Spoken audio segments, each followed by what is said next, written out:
Hello, and welcome to this episode of The Power of Practice. I'm Lisa Ingalls Witter, and it's wonderful to be with you here today for this episode. And if you haven't already, go ahead and subscribe to my YouTube channel, because I am posting lots of these episodes on a regular basis, almost on a daily basis right now. So to stay up and stay in the conversation, go ahead and subscribe to my channel. You'll be notified when a new episode is uploaded. And also, if you're over on Facebook, go ahead and go over to Facebook and like my page, Lisa Ingalls Witter. So hello everyone, and welcome to today's episode of The Power of Practice. Today, what I want to talk to you about is something that might be a little bit controversial, but I'm just going to say it. I don't believe in using affirmations, and I'm going to tell you a little bit about why I quit using affirmations and what the problem is with affirmations, and sort of how to resolve that problem. So affirmations are a really popular practice in the spiritual New Age world, right?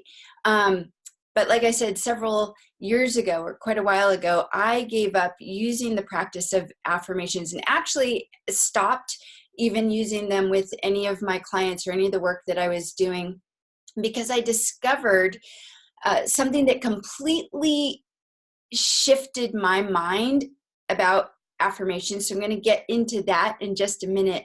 But let's go back just to look at affirmations for a moment, because most people think of affirmations as this idea that what you do is you repeat these positive statements that can help you to overcome challenges, overcome self-sabotaging and negative thoughts.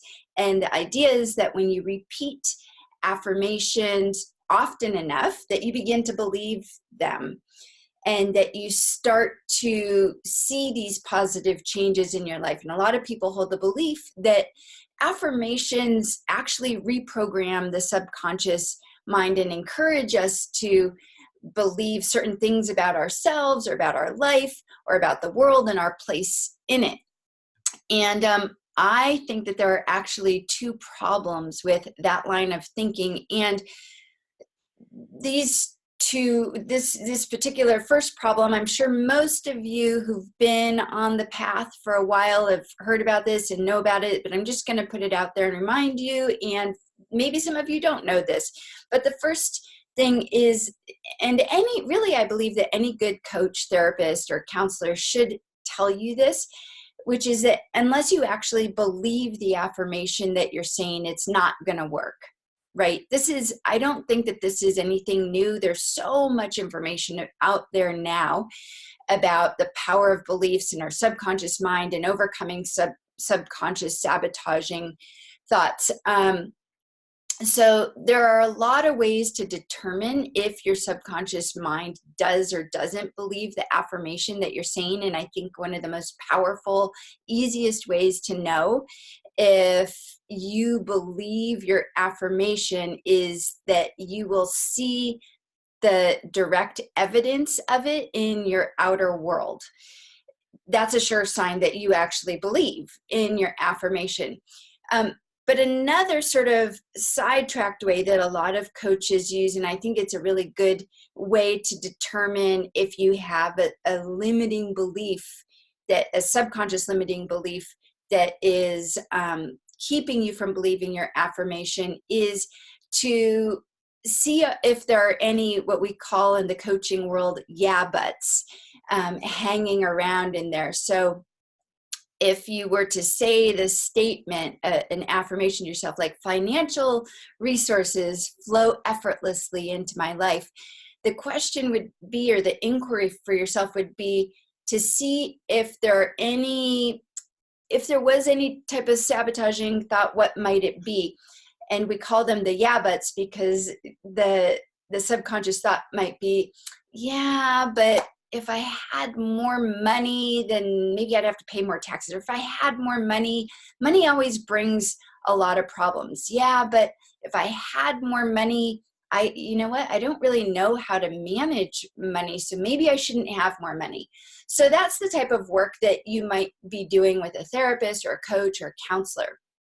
And so that's the first reason that I don't really believe in affirmations per se, because you do need to do a lot of subconscious work. But even if you're doing that type of work, I still don't believe in using affirmations. And this is more of a subtle, more esoteric teaching that I came to realize, I came to learn. And I think it's critical. I think it's so, so powerful. So I want to share that piece with you. So here's how it goes. I believe that affirmations themselves can be thought of as a type of prayer. So just stay with me here. There's a lot of definitions of prayer. Maybe you have your own definition of prayer, but one of the dictionary definitions of prayer is that prayer is an earnest hope or a wish. So there's also different types of prayer, but we know that one particular type of prayer is called a petition type of prayer, asking for things we need because we don't have them right now. And that's really what, if you think about it, that's what an affirmation is. An affirmation is a prayer for something that we need right now because we don't have it. There's a gap in our life and we're looking for something. So if you think about it, a prayer would be, I'm praying for financial resources because I need financial resources.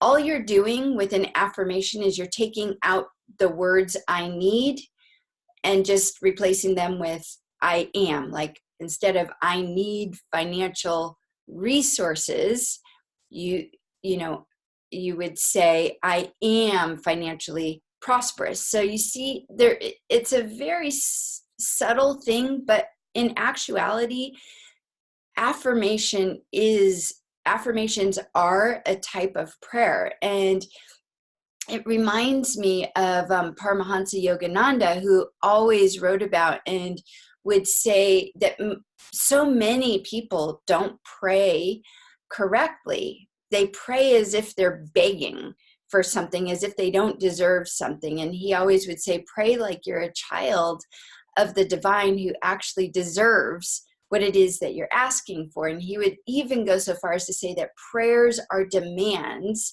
for what's rightfully yours.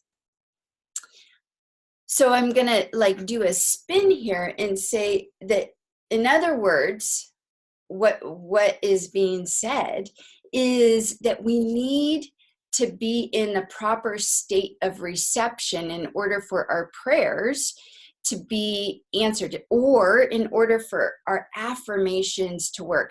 And I want to say that this is actually really, really hard to do. I actually don't know many people who know how to get into the proper state of reception, even if they've done all of the coaching and worked on their subconscious limiting beliefs. There are some teachings, some esoteric teachings that actually teach us how to get into that proper state of reception. And I know that for myself, when I realized that my attitude when reciting affirmations tended to be more like begging and hoping rather than claiming what was rightfully mine, I wasn't in that proper state of reception. It was at that point that I knew that instead of reciting more and more affirmations, I just needed to quit doing affirmations. And what I needed to do was to learn how to get into a proper state of reception. And I was fortunate enough along the way to learn this other piece that really profoundly shifted my understanding of how to receive things.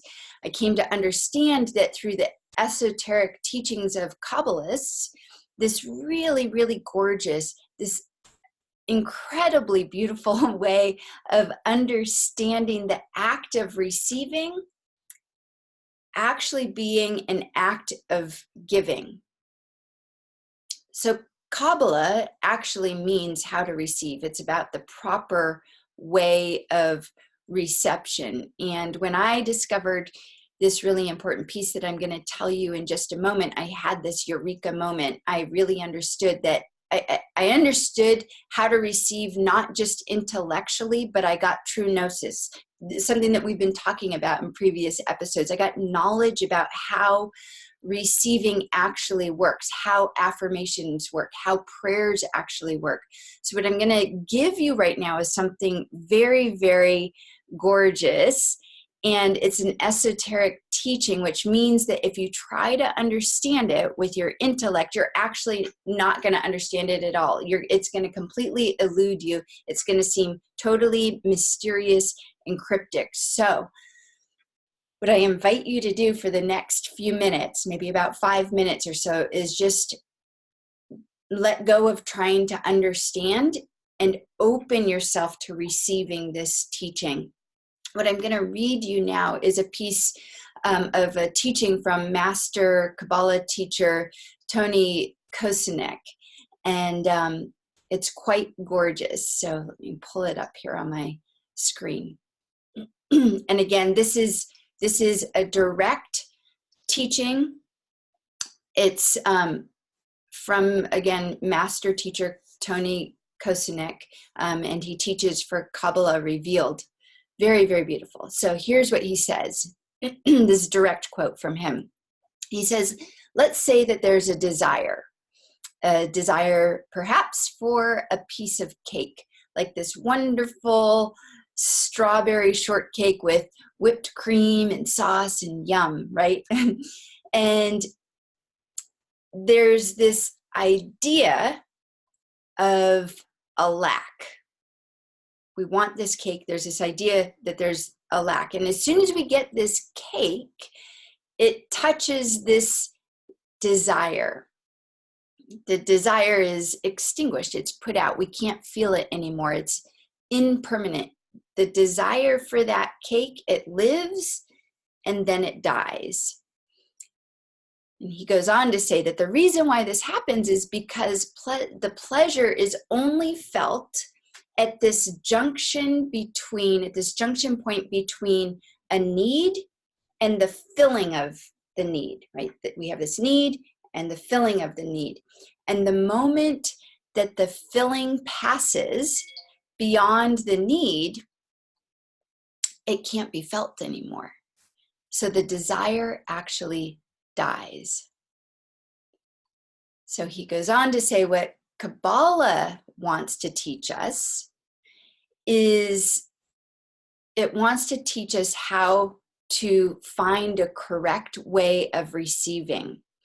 And that way of receiving is that even if there is something that's desired and that desire is filled, that the filling will actually never go out. It will never be extinguished, that the desire is going to expand and the filling is going to expand.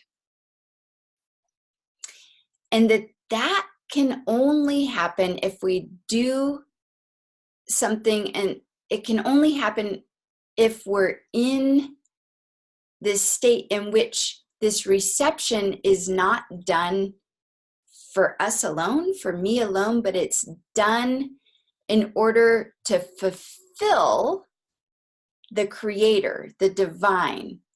So that reception becomes a form of giving. It's quite powerful.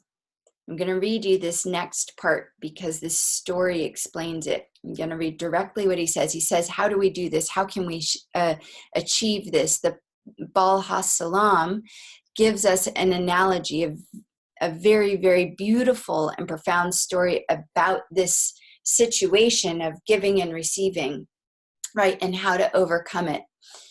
So here goes the story. There's two friends. And one friend decides to make dinner for his dear friend, and he thinks about everything that his friend likes. He thinks about the food that his friend likes, the wine that his friend likes, and the amount of food, the way the food should look, the way the room should feel. He thinks all the time about his friend and creates this perfect meal for his friend. Okay, so then the friend arrives, he comes in and he sees before him this absolute feast. And his response is to want to eat everything right away because, of course, it's exactly what he wanted. But then this other thought strikes him, which is, wow, his friend is the host, his friend is the giver, and here he is only prepared to take. And then he has this feeling of shame because he realizes that the giver, his friend, is before him. And so he doesn't just see a table filled with things and nobody there. He sees his friend. And he realizes that his friend has done everything for him and he's just there to take. So he's overcome by shame and he refuses to take it. He refuses to take the meal.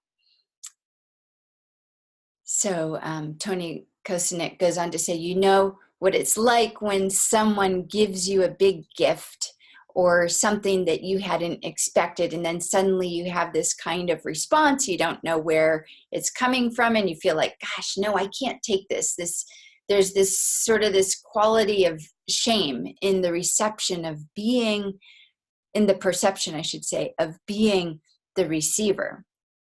So the friend, he won't eat, and his friend, the host, says to him, but you don't understand. I have spent all of this time just thinking about you and what you would enjoy and how we would enjoy this together. And now if you don't take what I've given to you, this whole meal is going to be ruined for me. I'm not going to get any pleasure from seeing you enjoy any of this.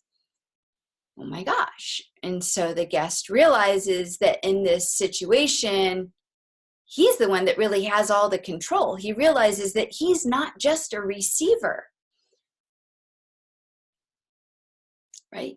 He realizes that if he can realize while he's eating this food that he's only doing it in order to fill his friend's desire, then he doesn't feel the shame. He can eat it.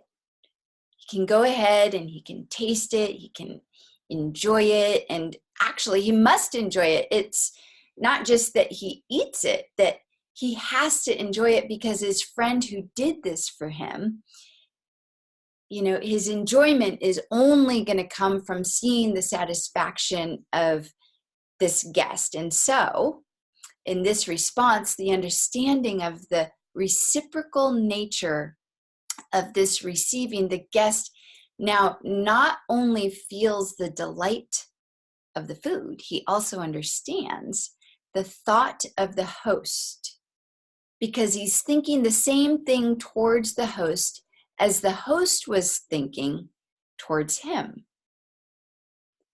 I do this to fulfill completely my friend. He cannot be more satisfied than that. I eat this, I eat this because this was his entire goal. So I will fill him completely by eating this.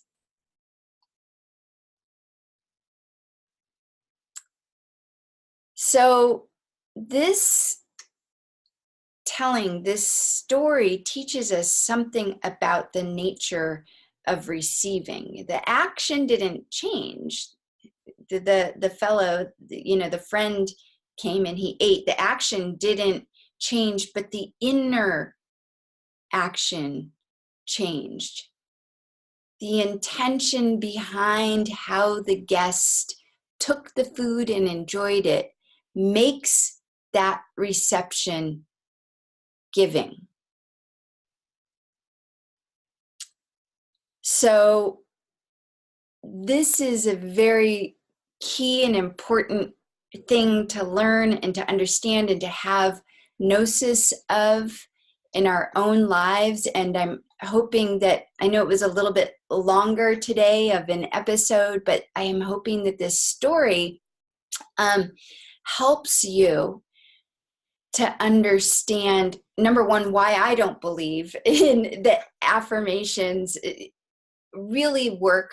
Like, just give up doing affirmations until you really get this piece, this story that I shared, reflect on it until you have this proper gnosis, this proper understanding of how to receive. Because otherwise, even if your affirmation is fulfilled, you're going to find yourself continually being caught in that place where the pleasure is only felt, like he said, at this junction point between your need and its fulfilling. And the moment that filling passes beyond the need, as the teaching said, you're going to block yourself from receiving or experiencing more of that filling. So when we learn the proper way to receive, that filling actually never stops. It's never ending. And of course, the reason why we have this show called The Power of Practice is because it takes practice. This isn't a one-time thing. It's actually a rigorous practice that we have to remind ourselves. We have to be in this practice of understanding, learning how to receive. Right? So thank you so much for being with me here today. And I invite you to rewatch this, to listen again to that story, because it's so powerful. It's a Kabbalist story, not my own. I didn't make that up. So thank you again so much. Be sure to subscribe to YouTube, my YouTube channel, Lisa Ingalls. Go find me over on Facebook and like my page, Lisa Ingalls Witter. And namaste. Thank you so much.